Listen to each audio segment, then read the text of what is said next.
you. Thank you at home for watching and for those in Radio Land listening. And what a great audience we have. Thanks for being here. Thank you. We are talking about immigration today, and it's a very hot topic. It's debated both in our country and throughout the world, just what's going on with immigration, legally and illegal immigration.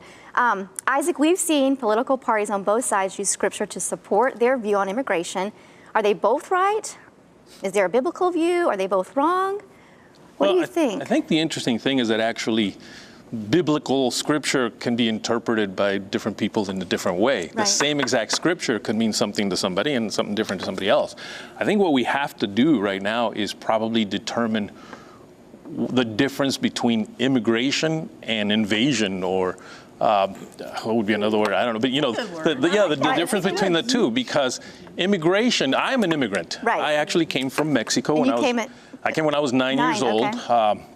But we went through the proper process. I didn't cross over the Rio Grande or you know, hire somebody to kind of cross us over. My parents went to the consulate. We went through the whole process and made it here.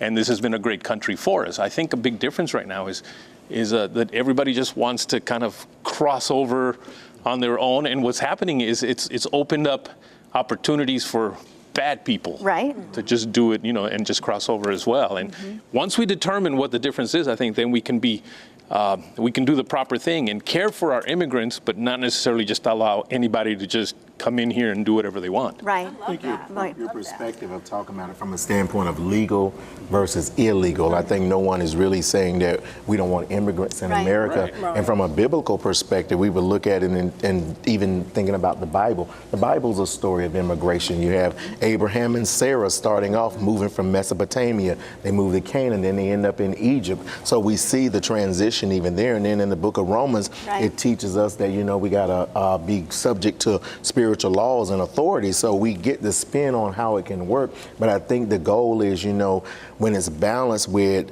whether it's legal as how you came or whether it's illegal. I find it interesting that that's even a debate. Like, it seems so logical. I mean, we can't go in other countries and willingly, knowingly break their laws. So I'm so confused that there's a political movement that somehow it's okay to break our laws. Well, here's an interesting thought. It says that some argue that immigrants, illegal immigrants, come over and they'll do jobs that normal citizens aren't wanting to do. So therefore, well, I know, but how do we address that? You know, how do we put a stop to that so that we can still have people coming over the right way? I think, again, with most things, you're dealing with starting with the leadership, because you're dealing with, again, the Bible tells us that the judgment has to begin in the house of the Lord. And so there's a place for everything to start.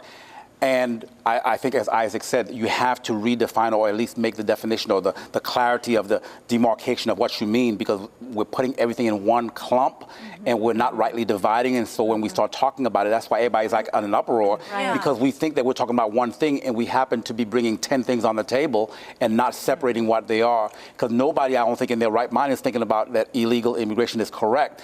But if it's illegal, then it's incumbent upon the powers that be, that are the leaders, to make sure that legalities are set forth and that they're not only followed by those that they're talking to, but they're followed by those who are making the laws. And here's the reason why. 17,000 to 19,000 foreign nationals are trafficked into the U.S. each year.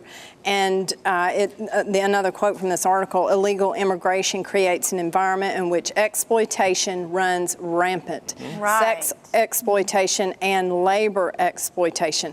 And then what is happening is people who come in illegally are having to pay a smuggler's debt to be smuggled into the country, which further just incapacitates them from being able to find, go through the proper system, find, employment, and move sets forward. Up criminal activity on our borders. In that, I know some of the ranchers where a lot of the immigrants come through, there's all kinds of horrible things. Like there's this thing called a rape tree that's part of the price that has to be paid to get across, and on their properties certain things are being put up in the trees as a victory. And I mean, it's just, there's just nothing that is right about it, even though it does seem that certain politicians will try to make it that it's okay, and we know it's not. And I don't get what's really the motivation behind that. They look at it in the way of viewing things, and I was reading this, and I thought it was kind of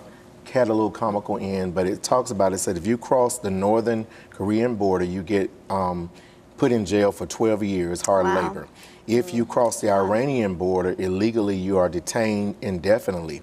If you cross the Afghan border, you get shot. If you cross the Chinese border, you may never be heard from again. Right. But if you cross the U.S. border illegally, you get a job, driver's license, Social Security card, welfare, food stamps, credit card, subsidized rent, the ability to buy a house, free education, and free health. So where do we draw the line? What do we?